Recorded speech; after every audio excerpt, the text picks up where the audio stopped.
Hi, I'm Lisa Doe, and today Walton, Dabney, and I will be hosting the webinar. We are going to be discussing when CPAs are needed in a divorce and how best to utilize them, particularly when there's a business involved or spousal support is being requested. Walton and I are both family law attorneys here at Beresford booth in the Family Law Group. And yes, as Lisa said, I'm a fellow attorney, honored and privileged to be working here at Beresford Booth. And joining us today is Eli Neal of Four Corners Financial Forensics, in Bellevue. So Eli, tell us how long you've been in the field, specialties, services. Tell us about yourself. Yeah, thanks so much for having me. I really appreciate it. My name's Eli Neal. I'm a principal at Four Corners Financial Forensics in Bellevue, Washington, as you said, and I'm a CPA by trade. I went to University of Washington, studied accounting there, and straight after school, I went to Ernst & Young, which is one of the big four accounting firms.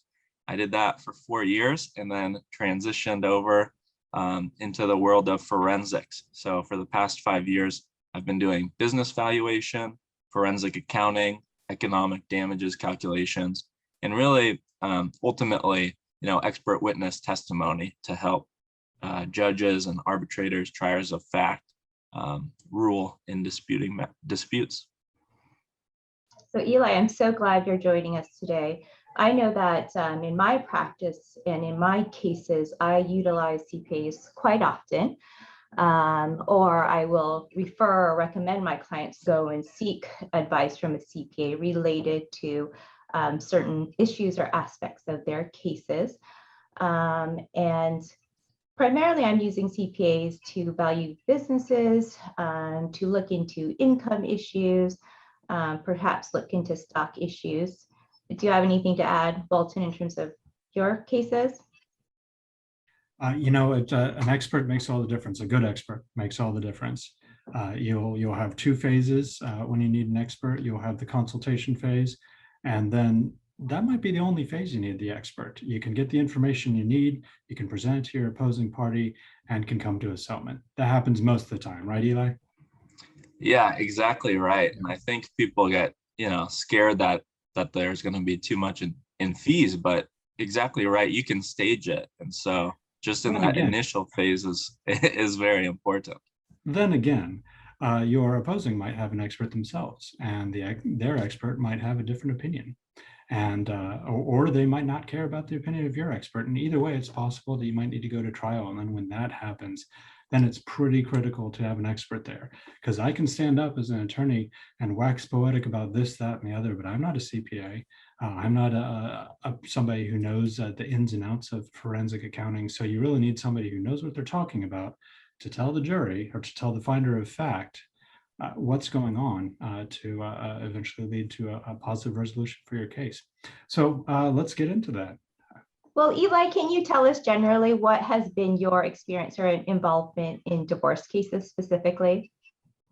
Yeah, of course. And it's the two types of cases that you've brought up. I've valued businesses that were within the marital estate and testified in front of a judge for those purposes. And then also helping the court determine spousal support. And typically, if one of the spouses is a W-2 employee, it's pretty clear what the earnings are. But when you're talking about maybe a solo practitioner that's an owner and an employee, it can sometimes be a little tricky to find out what income is. And so I've testified about income in those cases. So let's move on specifically and talk about businesses, right? So I am having a CPA come in and value businesses, right? So a business in a divorce case is actually an asset, and it may or may not need to be valued. And so if my client owns a business, or the spouse owns the business, or they have an interest in a business, that's when I'm going to reach out to a CPA and get them involved.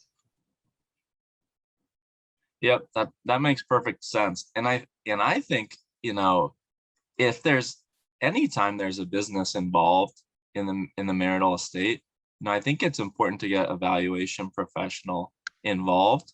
just to do even some consulting. Doesn't have to be a formal valuation report, but I've found so often business owners do not understand the value of their business. And sometimes they think the value is very high when it's not. And sometimes they think the value is lower than it really is. And so kind of anytime the business is in there, 20 hours from a valuation professional can really inform your settlement negotiations throughout the divorce. So does it matter about in terms of should they seek services from a CPA if they make a certain amount of revenue or profit or have a certain number of employees? It seems from your standpoint, it's probably best practice just to go and consider, seek your services and consult with you perhaps and see whether we should have you value the business. Yeah, I would say so, because there's, as we'll talk about, many ways to value a business, and you can, set it up in phases. And so the first phase can just be Excel schedules and a call afterwards to talk about the value of the business and the marital estate. And then if a formal valuation report is needed, then we can continue down those steps and build upon the work product that we've already created. But I think oftentimes, clients and attorneys, may not appreciate or know about, just a consulting option for, a few hours to kind of put eyes on it and get an idea on value. So can you just tell us pretty generally, like what is the process for an evaluation of a business? What information or documents do you need? Do you need access to the owner or owners? Do you need to inspect the business offices or premises? Yeah, great question. So typically the process takes about 6 weeks for a formal business valuation. And it starts with just an initial document request list. And for that, we're getting the financial information of the business, the balance sheets, income statements, tax returns, any governing documents like operating agreements, and then customer list and vendor list. And so client provides all of that information, and I, plug it into the model, review it, kind of looking for trends. And I go back 5 years for financial information. And so you look over the past 5 years, is the business growing? Is it shrinking? Is it relatively stable or wildly fluctuating? And so after I have a chance to review the financial information, I have about an hour and a half management interview with the owner or management group of the business. And that's to kind of follow up on any questions I might have and also talk about the qualitative factors of the business. Who are your key customers? Who are your key vendors? And how reliable are they? Because the qualitative factors are very important to valuing a business. And so hour and a half management interview, I kind of go back to the model and start writing my report if we're doing a report. And then, perhaps another smaller round of questions may come out of that as, I'm digesting. And yeah, like I said, that's about a 6-week process. I like to hit deadlines. So if it has to be, faster, that can happen. And I would say typically, we don't do an on-site inspection unless for some reason the inventory is very important to put eyes on. Typically it's the financial information. So like residential property, you're looking at comparable sales. Are you doing the same thing for businesses as well when you're valuing businesses? Yes. So there are 3 ways to value a business, 3 approaches, and we consider each approach every time we do a valuation. And so the one that you alluded to is called the market approach, and that's looking for comparable businesses that have been transacted. And there's databases that we subscribe to where you can search for business based on description or tax SIC code, and also by revenue, number of employees, or profit. And so you can really drill in to the data to try to look for comparable businesses. Some are easier than others, of course. I mean, if you're looking for a gas station or dry cleaners or a very common type of business, then you're probably going to be able to find comparables. But unique business, that's harder. So the other 2 approaches are the income approach and the asset approach. And the income approach is looking at the future cash flows and then how risky are those cash flows. That really matters because you can be making a lot of profits, but if it's all from one customer, that one customer leaves, it's a very risky business. So that would decrease the value of the business. And then the third approach is the asset approach, which is where you look at the value of the assets and the value of the liabilities, the hard assets like inventory, accounts receivable, property, or plant and equipment, those types of things. I do want to follow up on that. So the assets themselves, you mentioned that as the third one. Does that mean that that's your least favorite way of doing things? Well, it's not my least favorite necessarily, but it's typically the floor of value. If we're talking about an operating business, it's typically the least amount of value because operating, yeah. Because the assets sitting on a shelf aren't really what the value is of the business, right? It's selling those assets, right? But what about the tools of the trade, like the power washers, if you have a car wash place, or the actual real property itself? Will you have to bring in some other expert, or will you know generally what the real property value is? Yeah, so that's a good point. There's kind of two different types of businesses that we can be looking at. And one is an operating business. So the car wash example is a good one. In those cases, if the car wash is making money, then that's how we're going to value the business, based on the income approach or the market approach and based on the profits. If they're not very profitable, secondhand used equipment at a car wash, there's not going to be a huge market for that. And so we can go out and we have in the past hired, kind of equipment specialists that do appraisals for equipment to use that as an input. But that's signaling to me, the value of this business is going to be pretty low because the value is going to be very if we're talking about the price of the power washer, then we're in trouble, or maybe it's a good thing depending on if you want the value to be high or low. What about the value of certain important accounts? You said that if there's one, then that's tricky because it's risky business. But what about lucrative contracts the business holds, where some large company has contracted with this business for the next 20 years or something like that?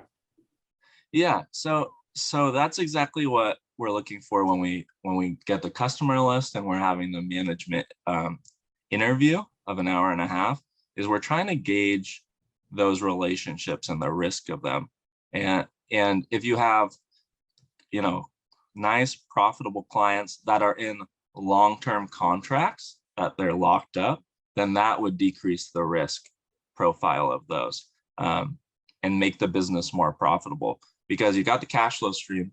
If the cash flow stream is not risky, is less risky, then it's going to lead to more value. If the cash flow stream is risky, it's going to lead to less value because a buyer couldn't depend on it. Makes sense. So Lisa and I are family law attorneys, as we said at the beginning of this webinar. So we do focus a lot on common situations. And one of the common situations we have is when one spouse contributes what we would call sweat equity, meaning they contribute a lot, but that contribution is kind of hard to calculate. How would you calculate the value of free labor, brainstorming, so that that eventually results in a wonderful, profitable idea, childcare and home care, so that the owner can focus on the business? How would you value the spouse's contribution to that business? How could you? Yeah, and I think in those types of cases where it's really both spouses contributing to the business, that would signal to me that the business, there may be a community property interest in the business itself. And so from there, you're looking at valuing the business for both spouses. And if there's free labor involved and one of the spouses is hasn't been taking a salary out of the business, then that would show up in the profits of the business, because there's less expenses than there otherwise would be. And so fewer expenses increases cash flow, and that would increase the value of the business. And, I would probably talk with you guys, the attorneys, to make sure we're thinking about, do we want to adjust for a salary and have them pay themselves a salary that could go forward in spousal support, as it would be if it was, a third-party business with a third-party worker, or do we want to treat the free labor as free labor and include the, kind of artificially reduced expenses, add that to the value of the business. You can I've handled it either way, and we would, definitely talk to make sure we had our eyes on that issue. Depending on what's the best tactics for that particular case. So let's keep going on about tactics, actually. So is there a way to strategically reduce the value of a business in the short term, so that would be positively contribute to negotiations for the owner in a divorce? Business owners, a lot of people ask that. It's one of the first things people ask. And I've seen it oftentimes, business owners, they definitely try to. I mean, it's their incentive, right, to have the value of the business be lower, typically if we're talking about the owner that runs the business. And so I've seen it. That's one of the reasons why in our request list, we asked for the last 5 years of financials, because it's gonna take a lot of long-term planning to fake the past 5 years performance. And so that's one thing that helps. And then typically what we see is owners being very pessimistic about the future outlook of the business. We're worried we're going to lose a lot of our clients, or, recently we're worried that we're not going to be able to hire our labor force. There's not enough people that we need, employees that we need to hire, or I'm just going to up and retire next year, and so I'm going to stop running my business. Those are kind of all of the dark clouds that I've seen from business owners trying to reduce the future potential of their business. So then let's take it from the other end. If you're presented a report from another expert and they just want a second opinion, and what are things that you would see in that report where you would catch and say, that doesn't seem right? The indications that they might be intentionally lowering the value of the business a little lower than it should be. Yeah, I think the main thing is, does the future that valuation expert is presenting, does that future match the historic trajectory? If a business is going like this and the valuation person starts capping it off or even decreasing it, that's a huge red flag, and it would really need some good documentation and well-reasoned assumptions to support that. And the other thing that valuation professionals do is research independently about the industry, geographic region, to get corroborating evidence of the story they're being told. And so we would look to do that to kind of see if the picture that the owner is painting is real or not. And I can say from my standpoint as an attorney, I'm not advising any of my clients to try to reduce the value of their business, right? Or trying to get an accurate amount, particularly if we're presenting this as evidence to the court. But really great information, Eli. Let's move on to and discuss the issue of spousal support. So I know I've utilized CPAs when trying to calculate income for a party, because that's a factor when deciding whether spousal support should be granted or not. And in the circumstance when there's a business, right, many times we're looking at, so if there's a business owner, they may be receiving W-2 wages, right? And they may be receiving K-1 profits or profits from the business, right? And there's different tax implications, and sometimes it's complicated. So I'll have a CPA do those types of calculations. Is that something you do? And what other work have you done that's related to spousal support in divorce cases?